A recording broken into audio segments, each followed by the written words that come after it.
And have you ever wondered what is the procedure of actually buying a property? Before we even look at profits, before we even think about return on investment, let's look at the fundamentals, where it all begins, the buying process. Now, when signing the offer to purchase, you actually legally binding yourself and the seller to you actually buying this particular property. If you do not want to waste time, we're always talking about time being our currency in the property market, guys.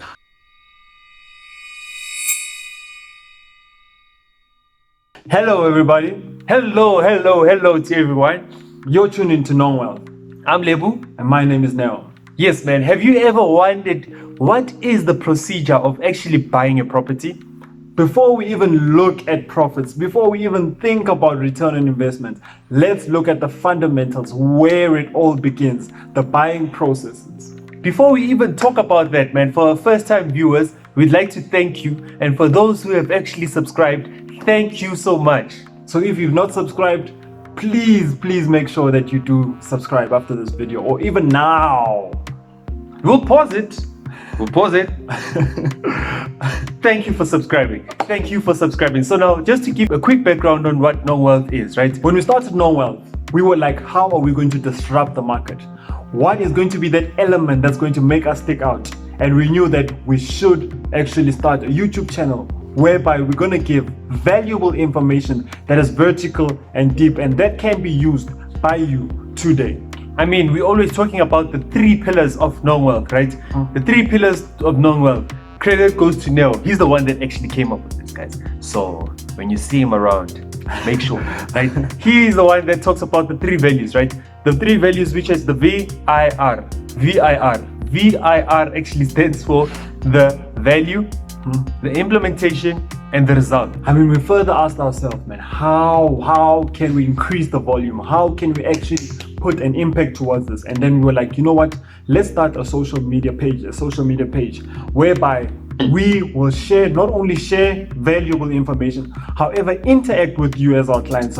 How can we actually interact with you and actually understand what's happening?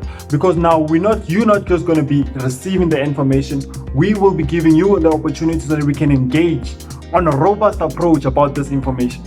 And I think the final one, which is the most important, this is how you're going to get the results, right? To have an action group, right? An accountability session whereby we actually interact and talk about what did you implement, how did you implement it, what was your success and what was your failure, right? So now you need to actually tune in for the whole video to actually hear what surprise do we have for you.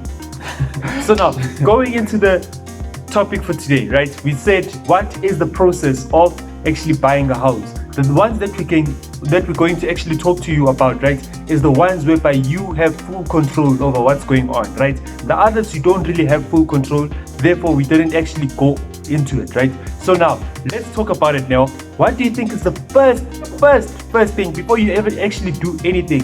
What is the first thing that you actually need to do in order to buy a house?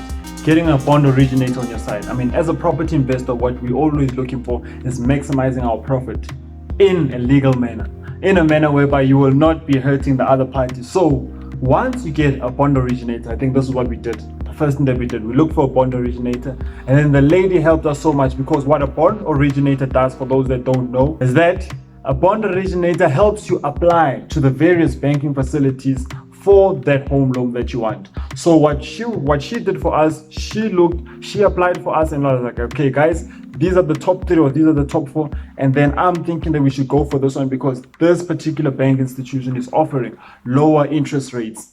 So now, before we even actually talk about that, the reason why I think bond originator is good, right, is that they give you a price range on how much should you be looking at, right? How much houses in terms of the value should you be looking at? Should you be looking at up to 700,000? So now that would be determined by your bond originator. Your bond originator will actually take your documents and actually check your credit score. They'll actually check how much you will actually qualify for and which price range should you be actually looking at in terms of houses. The amazing thing about the bond originator is that they also check if you are able to actually even qualify for that particular house. So that's what the bond originator does. They'll take your information and then they'll go to the banks and see if you are eligible to apply for home finance. So now before you even start looking at the properties, right, make sure that you contact a bond originator that will actually tell you that, okay, look at a price range of 700,000. Then you can actually start looking at which houses can you actually qualify for. If you do not have a bond originator, please do send us an email and we'll link you up. We'll link you up, man. We'll hook you up. We're always talking about a power team. I mean, our bond originator is so amazing. Not that we are pushing marketing for her, but then it's that power team that we're always talking about, that she is more proactive. She'll come to you guys and say, guys, how about you do this and this in your application process so that it can actually become good. Yeah. Number 2, right? Now that you have your price range and what terms you actually going to look for, right? You go search for the property and you find the ideal property, right? So now we go on to number 2. Number 2 is actually negotiating with the person that actually is selling the particular property, right? So now you're going into negotiations. The reason why we go into negotiations before you actually view the property is that does the price actually fall into your price range, right? Because now it would be of no use if the property is 800,000, right? And then you go view the property and then only to find out that that person doesn't want to actually move. It's a waste of your time, the estate agent's time, and the person who lives in the house's time. I remember we spent so much petrol, man. We spent so much time going from one property to another, only to find out that the price range that we were looking at, the seller doesn't want to go down to that price. And it's not a problem, and I mean, some sellers will be like, I'm going to stay, even though the property is distressed, but they want to sell it at that price. Yeah. It does happen from time to time. So what we'll do is that we're looking online and then we see a distressed property and like, this is the one. And we book an appointment as soon as possible, and then only to find out that the owner does not want to go down. So if you do not want to waste time, we're always talking about time being our currency in the property market, guys. Make sure that you talk with the estate agent and come to agreements with regards to a suitable price, not only for you as the buyer, however, also for the seller. Right? So now that you have actually negotiated, right, and you got the best price for you and the seller, right, now you can actually move on to number 3. Number 3 is Viewing the property.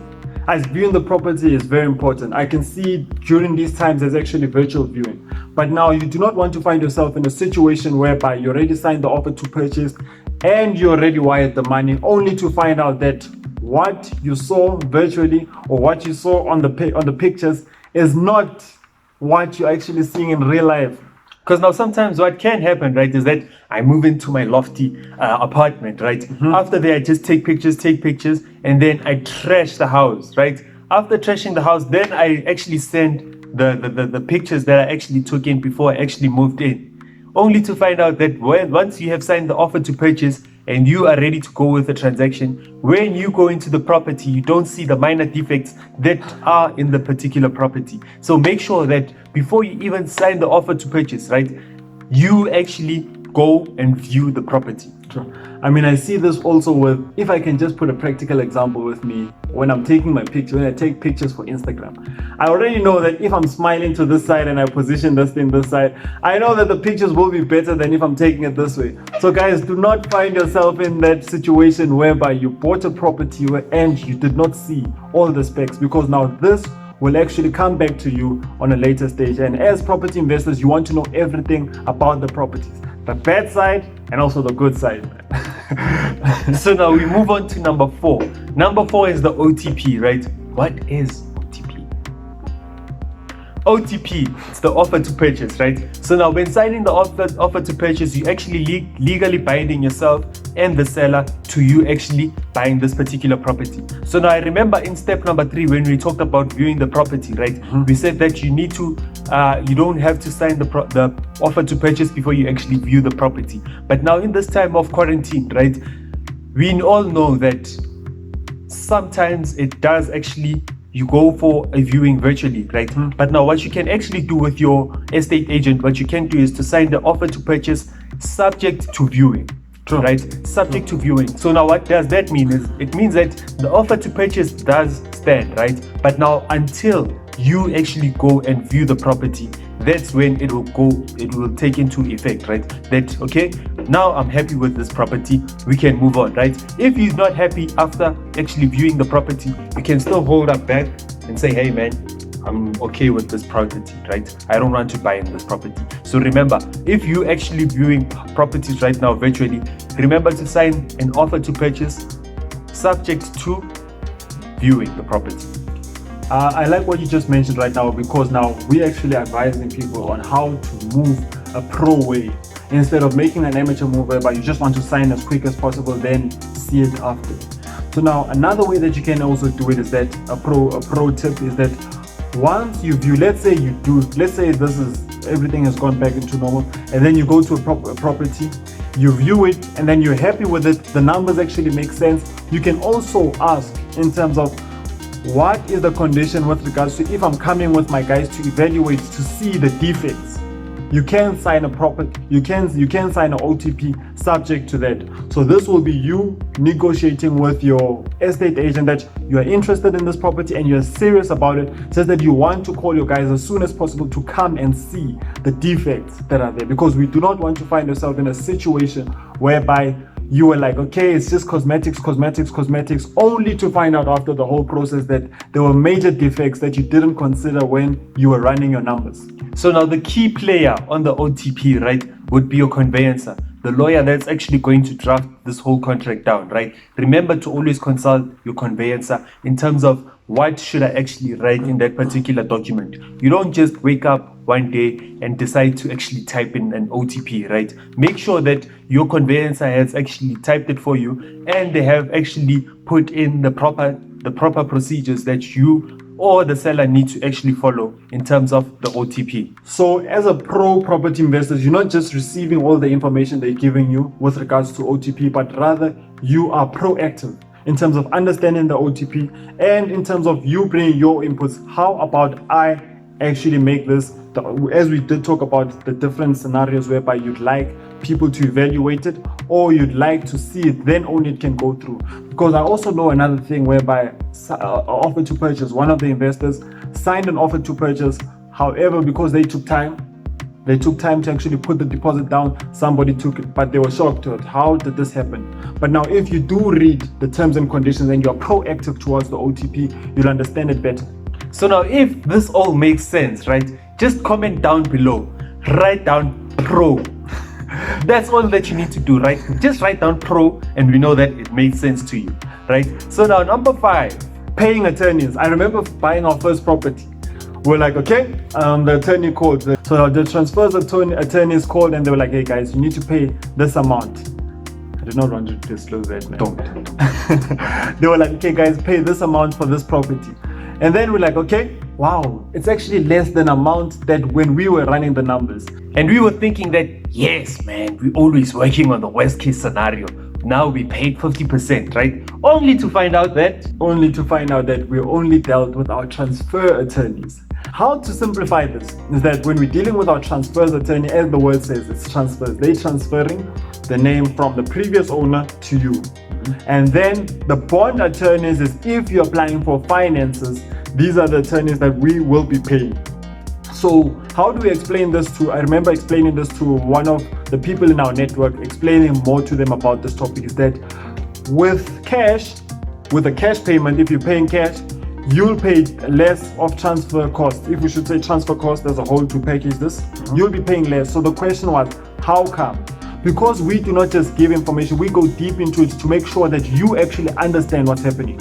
Is that we explain that with regards to a cash situation, you will pay your transferred attorneys. And then with regards to your bond payment, that's when you'll be paying your transfer and also your bond attorneys. So keep that into consideration. Do not be excited beforehand, just like we were, and run your numbers accurately so, guys. So now when we started the video, we told you that we have a surprise for you, right? So now this surprise is that we are looking for 40 people, right? Because we started with about 10 people.